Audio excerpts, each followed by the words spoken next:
ഇന്നത്തെ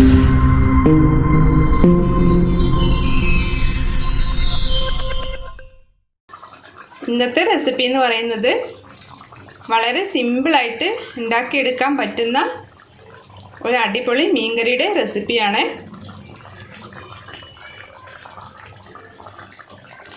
അപ്പം കുടംപുളി ഇട്ട് വെച്ച് ഈ മീൻകറി എങ്ങനെയാണ് ഉണ്ടാക്കുന്നതെന്ന് നമുക്കൊന്ന് കണ്ടു നോക്കാം. അപ്പോൾ ഈ ഒരു മീൻകറിക്ക് വേണ്ടിയിട്ട് ഞാൻ കിളിമീനാണ് എടുത്തിരിക്കുന്നത്. നിങ്ങൾക്ക് ഏത് ടൈപ്പ് മീൻ വേണമെങ്കിലും ഇതിലേക്ക് ചേർത്ത് കൊടുക്കാം. ഇപ്പം മത്തിയാണെങ്കിലും അയലയാണെങ്കിലും ചൂരയാണെങ്കിലും നല്ല ടേസ്റ്റ് ആയിരിക്കും. അപ്പോൾ ആദ്യം നമുക്ക് ഇതിനുള്ള മസാല ഒന്ന് തയ്യാറാക്കാം. അപ്പം നമുക്ക് ഒരു ബൗളിലേക്ക് ഇപ്പോൾ ഈ മീൻ ആവശ്യത്തിനുള്ള മുളക് പൊടി ഇട്ട് കൊടുക്കാം. അപ്പോൾ നിങ്ങൾ എടുക്കുന്ന മീനനുസരിച്ചുള്ള മുളക് പൊടി ചേർത്ത് കൊടുക്കുക. ഞാനിതിലേക്ക് ഒരു 2.5 ടീസ്പൂൺ മുളക് പൊടിയാണ് ചേർത്ത് കൊടുക്കുന്നത്. ഇത് അധികം എരിവില്ലാത്ത മുളക് പൊടിയാണ്. നിങ്ങളുടെ എരിവിനനുസരിച്ച് മുളക് പൊടി ചേർത്ത് കൊടുക്കുക. പിന്നെ ഞാൻ ഇതിലേക്ക് കുറച്ച് മല്ലിപ്പൊടിയും ചേർത്ത് കൊടുക്കുന്നുണ്ട്. ഒരു 2.5 ടീസ്പൂൺ മുളക് പൊടിക്ക് ഒരു 1.5 ടീസ്പൂൺ മല്ലിപ്പൊടി ചേർത്ത് കൊടുക്കുകയാണ്. ഇനി ഒരു 1/2 ടീസ്പൂൺ മഞ്ഞൾപ്പൊടി ഇട്ട് കൊടുക്കാം. ഒരു 1/4 ടീസ്പൂൺ ഉലുവ വറുത്ത് പൊടിച്ചതും ചേർത്ത് കൊടുക്കാം. ഇപ്പോൾ ഉലുവ വറുത്ത് പൊടിച്ചത് ഇല്ല എങ്കിൽ നമ്മൾ താളിക്കുമ്പം കുറച്ച് ഉലുവ അതിലേക്ക് ചേർത്ത് കൊടുത്താൽ മതി.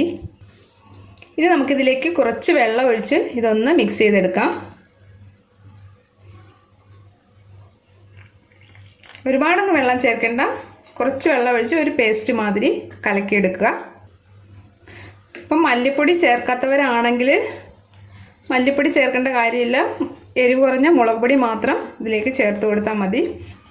അപ്പോൾ ഈ ഒരു പാകത്തിൽ പേസ്റ്റാക്കി എടുത്താൽ മതി, ഒരുപാടങ്ങ് വെള്ളം ചേർക്കാതെ. ഇപ്പം ഞാനൊരു ചട്ടി വെച്ചിട്ടുണ്ട്. ഇതിലേക്ക് നമുക്ക് വെളിച്ചെണ്ണ ഒഴിച്ചു കൊടുക്കാം.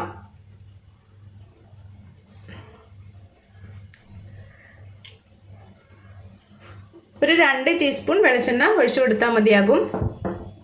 ഇപ്പം ഈ ഒരു കറിക്ക് വെളിച്ചെണ്ണ തന്നെ ചേർത്ത് കൊടുക്കുക. ഇനി നമുക്കിതിലേക്ക് ചതച്ച് വെച്ചിരിക്കുന്ന വെളുത്തുള്ളി ഇഞ്ചി ചേർത്ത് കൊടുക്കാം. അപ്പോൾ ഇത് ഒരു 4-5 അല്ലി വെളുത്തുള്ളിയും ചെറിയൊരു കഷ്ണം ഇഞ്ചിയും ചതച്ചതാണ്. അത് ഇതിലേക്ക് ഇട്ട് കൊടുക്കാം. ഇതൊന്ന് വഴറ്റിയെടുക്കാം. പച്ചമുളക് വേണമെങ്കിൽ ഇപ്പം നിങ്ങൾക്ക് ഇതിലേക്ക് ചേർത്ത് കൊടുക്കാം. ഇനി ഇതിലേക്ക് ഒരു 2 തണ്ട് കറിവേപ്പില ഇട്ട് കൊടുക്കാം.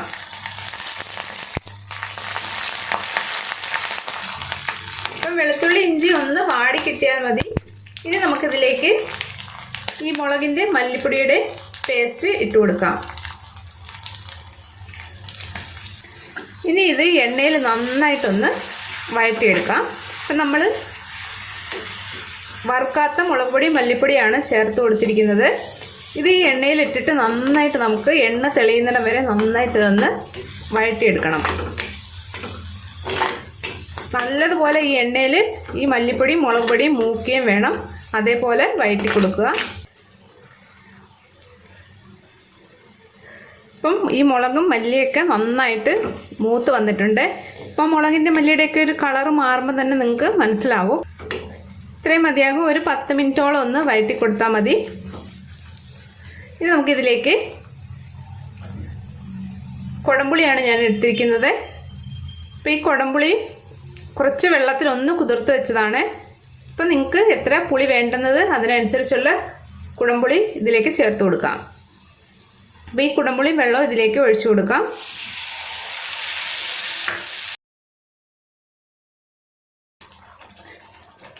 ഇനി നമുക്ക് ബാക്കി മീൻകറിക്ക് ആവശ്യമായിട്ടുള്ള വെള്ളം കൂടി ഇതിലേക്ക് ചേർത്ത് കൊടുക്കാം.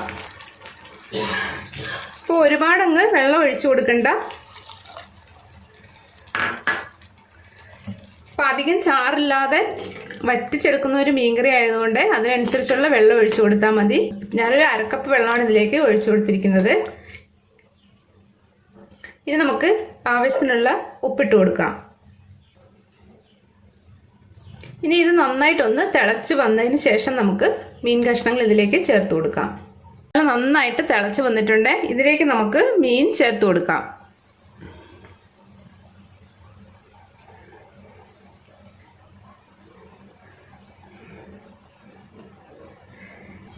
ഇനി നമുക്ക് ചട്ടി ചെറുതായിട്ടൊന്ന് ചുറ്റിച്ചു കൊടുക്കാം. ചാറെല്ലാം നന്നായിട്ടൊന്ന് കുറുകി വരുന്നിടം വരെ നമുക്ക് വേവിച്ചെടുക്കാം. അപ്പോൾ ഈ മീൻകറി തിളച്ച് കഴിഞ്ഞതിന് ശേഷം ഒരു മീഡിയം ടു ലോ ഫ്ലെയിമിലേക്ക് മാറ്റുക. നമ്മളുടെ മീൻകറി ഇടയ്ക്കൊന്ന് തുറന്ന് നോക്കുക.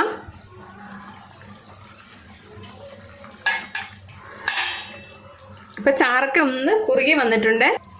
അപ്പോൾ നിങ്ങൾക്ക് ചാറ് എത്ര വേണം എന്നുള്ളതിനനുസരിച്ച് ഉള്ള വെള്ളം ചേർത്ത് കൊടുത്താൽ മതി. അതേപോലെ തന്നെ വറ്റിച്ചെടുക്കുമ്പോഴും അതിനനുസരിച്ച് വറ്റിച്ചെടുക്കുക. ഇതിനി കുറച്ചുകൂടി ഒന്ന് ചാറൊന്ന് വറ്റി വരട്ടെ. ഇപ്പോൾ ഉപ്പും പുളിയൊക്കെ ഒന്ന് നോക്കുക. ഉപ്പ് വേണമെങ്കിൽ ചേർത്ത് കൊടുക്കാം. ഇനി നമുക്കിത് അടച്ചു വെച്ച് ഒന്നുകൂടെ ഒന്ന് വറ്റിച്ചെടുക്കാം. ഇപ്പം നമ്മളുടെ മീൻകറി നന്നായിട്ട് വറ്റി വന്നിട്ടുണ്ട്. നമുക്കിതൊന്ന് തുറന്ന് നോക്കാം. ചാറൊക്കെ നല്ല കുറുകി എണ്ണയൊക്കെ നല്ല തെളിഞ്ഞ് വന്നിട്ടുണ്ട്. ഇത്രയും മതിയാകും. ഇനി ചട്ടിയിലിരുന്ന് തന്നെ നന്നായിട്ട് ഇതൊന്ന് വറ്റി വരും. ഇതിലേക്ക് നമുക്ക് കുറച്ച് കറിവേപ്പില ഒന്ന് ഇട്ട് കൊടുക്കാം. അതേപോലെ തന്നെ ലാസ്റ്റ് നമുക്കിതിലേക്ക് കുറച്ച് ഒരു ടീസ്പൂൺ പച്ച വെളിച്ചെണ്ണ ഒന്ന് ഒഴിച്ചു കൊടുക്കാം. നല്ലൊരു ടേസ്റ്റിന് നമ്മുടെ മീൻകറിക്ക് കിട്ടും.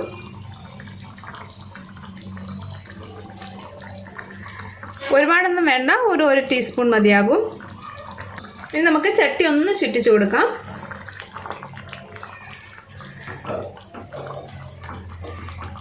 ഇനി ഇങ്ങനെ തന്നെ ഈ തളയോടുകൂടി തന്നെ നമുക്കിതൊന്ന് അടച്ചു വെക്കാം. ഇനി ഒന്നുകൂടെ നന്നായിട്ട് ഇതൊന്ന് കുറുകി വരും. ഇനി നമുക്ക് സ്റ്റൗ ഓഫ് ചെയ്തിട്ട് വേണം ഇനി ഇത് അടച്ചു വെക്കാനൊക്കെ ഉണ്ട്. ഒരു 2-3 മിനിറ്റ് ഇതേപോലെ ഒന്ന് അടച്ചു വെച്ചാൽ മതി. നമുക്കിതൊന്ന് തുറന്ന് നോക്കാം. ഇപ്പം എണ്ണയെല്ലാം നല്ല തെളിഞ്ഞ് പാകത്തിന് വറ്റി വന്നിട്ടുണ്ട്. അപ്പം വളരെ സിമ്പിളായിട്ട് ഉണ്ടാക്കിയെടുക്കാൻ പറ്റുന്ന നല്ലൊരു മീൻകറിയാണിത്. അപ്പം നിങ്ങൾ ഇതൊന്ന് ട്രൈ ചെയ്യുക. അപ്പം വീഡിയോ ഇഷ്ടമായിട്ടുണ്ടെങ്കിൽ ഒന്ന് ലൈക്ക് ചെയ്യാനും സബ്സ്ക്രൈബ് ചെയ്യാനും ഷെയർ ചെയ്യാനും മറക്കല്ലേ. താങ്ക്